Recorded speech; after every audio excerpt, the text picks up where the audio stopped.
नमस्कार, मी सुनीता। स्वागत आहे तुमचं माझ्या छोट्याशा YouTube चॅनलमध्ये। तर आज आपण शिमला मिरची चाळणीत वाफवून तेलाचा अजिबात वापर न करता एक भन्नाट असा पदार्थ बनवणार आहोत। चला तर पाहूया काय आहे हा पदार्थ। तर बघा, इथं मी 6 शिमला मिरची घेतले आहेत। ह्या शिमला मिरची चांगल्या स्वच्छ नळाखाली धुवून घेतल्यात। भाज्या कधी पण चिरायच्या अगोदर स्वच्छ धुवून घ्यायच्यात। आणि मिरच्या घेताना मिरच्या मध्यम आकाराच्या घ्यायच्यात। जास्त बारीक पण घ्यायच्या नाहीत आणि जास्त मोठ्या पण घ्यायच्या नाहीत। जास्त मोठ्या मिरच्या निबार असतात आणि बारीक मिरच्या कवळ्या असतात। तर अशा छान चकाकी असणाऱ्या मिरच्या घ्यायच्यात। आता या मिरच्यांचं देठ काढलीत आणि असं वांगफोड करायची। म्हणजे याचं 4 भाग करायच्यात। खालीपर्यंत नाही करायचं, थोडासा भाग शिल्लक ठेवायचा। आता तुम्ही याच्यातील बी काढून टाकू शकता, पण मी ह्याच्यातलं बी काढणार नाही, कारण शिमला मिरची तिखट नसतात, त्यामुळे ह्याच्यातलं बी काढायची गरज नाही। अशा सगळ्या मिरच्या मी चिरून घेणार आहे। आता सगळ्या मिरच्या चिरून झाल्या की इथं मी गॅसवर कढई गरम करून घेतली आणि ह्याच्यात मुठभर शेंगदाणे घातलेत। हे माझे भाजलेले शेंगदाणे आहेत। मी शेंगदाणे खराब होऊ नये, शेंगदाण्याला कीड लागू नये म्हणून मी शेंगदाणे असे भाजून ठेवते। तर आता थोडेसे हे शेंगदाणे मी गरम करून घेणार आहे। तुमचे कच्चे शेंगदाणे असतील तर तुम्ही चांगले भाजून घ्या। तर बघा, हे शेंगदाणे चांगले भाजून घेतलेत। आता इथं मी 1 चमचा पांढरे तीळ घेतलेत। आता हे तीळ सुद्धा चांगले भाजून घ्यायचे। तीळ भाजायला जास्त वेळ लागत नाही, म्हणून आपण भाजलेले शेंगदाण्यातच तीळ घातले आणि तीळ असे एकसारखे हलवत राहायचे, म्हणजे तीळ कढईच्या बाहेर उडत नाहीत। हलवले नाही की कढईच्या बाहेर उडतात। तीळ भाजायला जास्त वेळ लागत नाही, 1 मिनिटभर तीळ भाजले की लगेचच गॅस बंद करायचा आहे। आता ही आपल्याला एका प्लेटवर काढून घ्यायचंय। आणि आता इथं मी अर्धी वाटी किसलेलं सुकं खोबरं घेतलंय। हे खोबरं पण आपल्याला चांगलं तांबूस रंगावर भाजून घ्यायचंय। ह्याच्यात तेल नाही घालायचं, कारण खोबऱ्याला स्वतःचं तेल असतं। तर बघा, 1 मिनिटात खोबरं सुद्धा चांगलं भाजलंय। आता हे खोबरं सुद्धा आपण तीळ आणि शेंगदाण्यातच काढून घेणार आहे।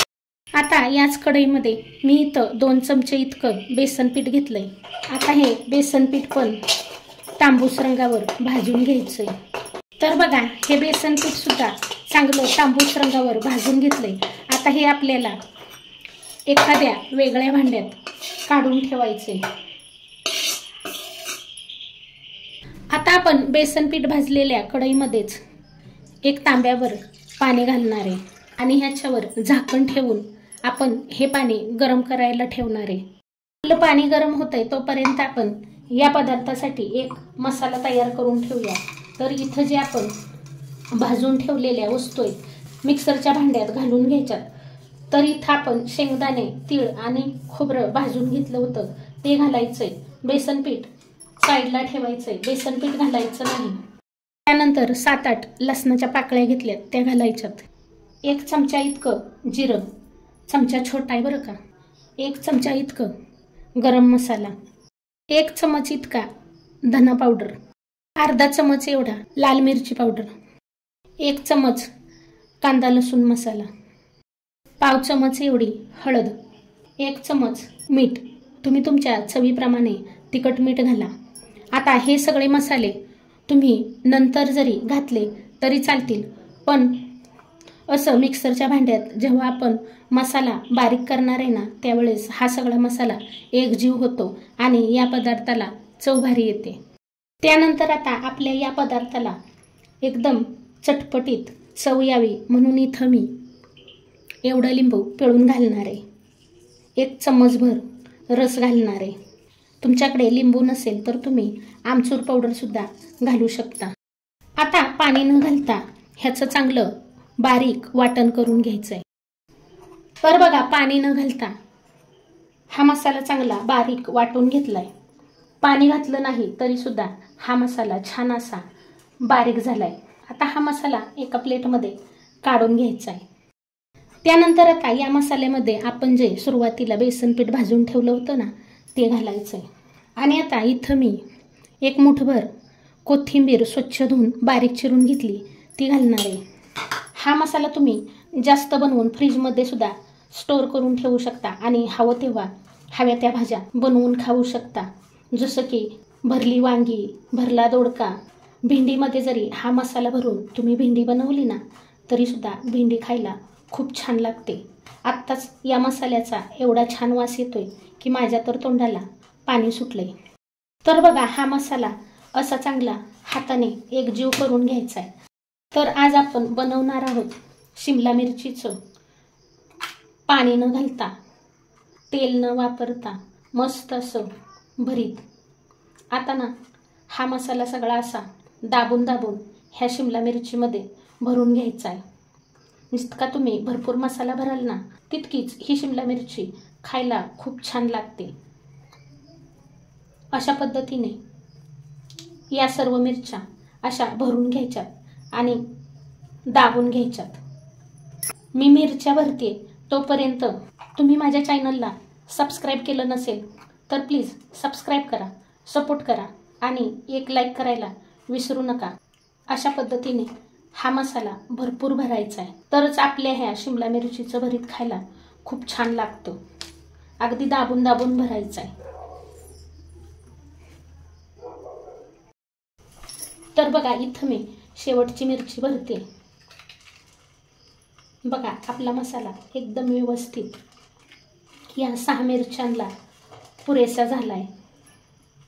बघा इथं सगळे शिमला मिरच्या मसाला भरून झाल्यात। आता आपण गॅसकडे जाऊया।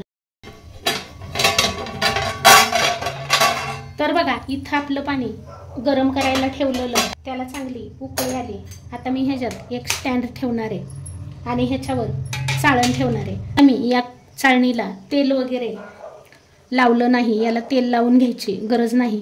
आता आपण ज्या ह्या मसाला भरलेल्या मिरच्या आहेत ना त्या या चाळणीवर ठेवून घ्यायच्यात। बघा दाबून दाबून मसाला भरल्यामुळे मसाला अजिबात बाहेर निघत नाही। आता ह्याच्यावर झाकण ठेवायचंय आणि मध्यम गॅसवर 10 मिनिटं ह्या मिरच्या वाफवून घ्यायच्यात। तर बघा 10 मिनिटं झालेली आहेत। आता आपण झाकण काढून पाहूया। तर बघा इथे आपली शिमला मिरची छान अशी वाफवून तयार झाली आणि बघा ह्याच्यातला मसाला सुद्धा अजिबात बाहेर आला नाही, कारण आपण या मिरचीमध्ये मसाला एकदम दाबून दाबून भरला होता। आणि तुम्ही बघा पाहू शकता कढईमध्ये सुद्धा आपला मसाला अजिबात चाळणीतून पडला नाही। आता ह्या मिरच्या तुम्ही अशाच सुद्धा खाऊ शकता, अशाच खायला सुद्धा खूप छान लागतात। कारण आपण याच्यामध्ये जो मसाला भरलाय ना तो मसाला अगोदरच भाजून घेतलाय आणि मसाला शिमला मिरचीमध्ये भरून शिमला मिरच्या आपण वाफवून घेतल्यात, त्यामुळे तर हा मसाला अजूनच टेस्टी लागतो आणि मसाला सुद्धा छान शिजला गेलाय। तर आता जे लोक डाएट करतात ना, ज्यांना वजन कमी करायचंय, ज्यांना तेलाचं खायचं नाही, ती लोक ह्या शिमला मिरच्या अशा सुद्धा खाऊ शकतात। भाकरीसोबत, चपातीसोबत तोंडी लावायला सुद्धा ह्या मिरच्या अशाच खायला छान लागतात। पण या मिरच्या अजून छान चटपटीत लागाव्यात म्हणून आपण बघा काय करणार आहोत।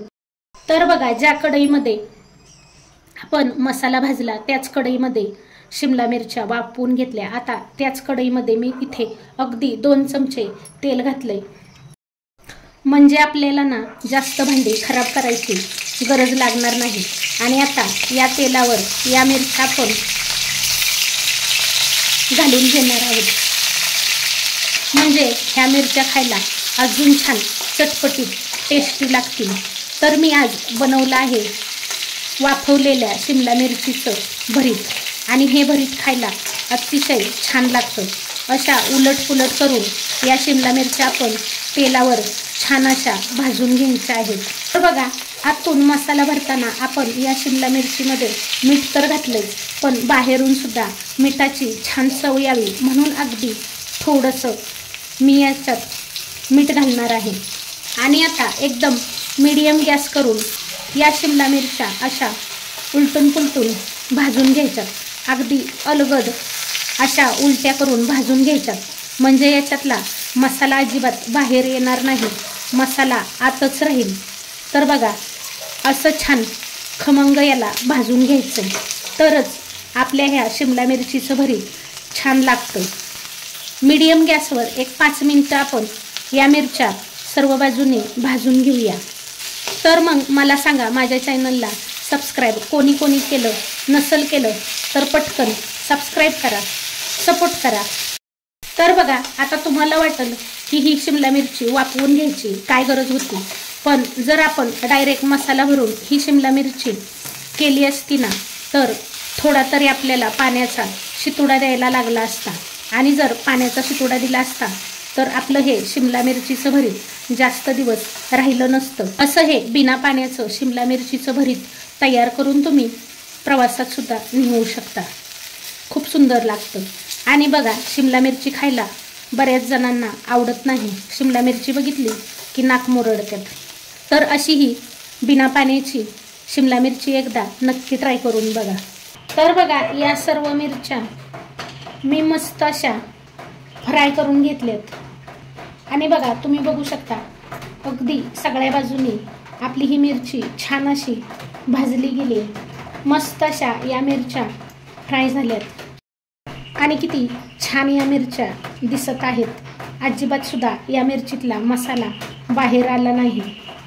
तर आता मी या मिरचीवर थोडीशी बारीक चिरलेली कोथिंबीर घालणार आहे आणि किसलेलं सुकं खोबरं घालणार आहे, म्हणजे या मिरचीला अजून छान टेस्ट येईल.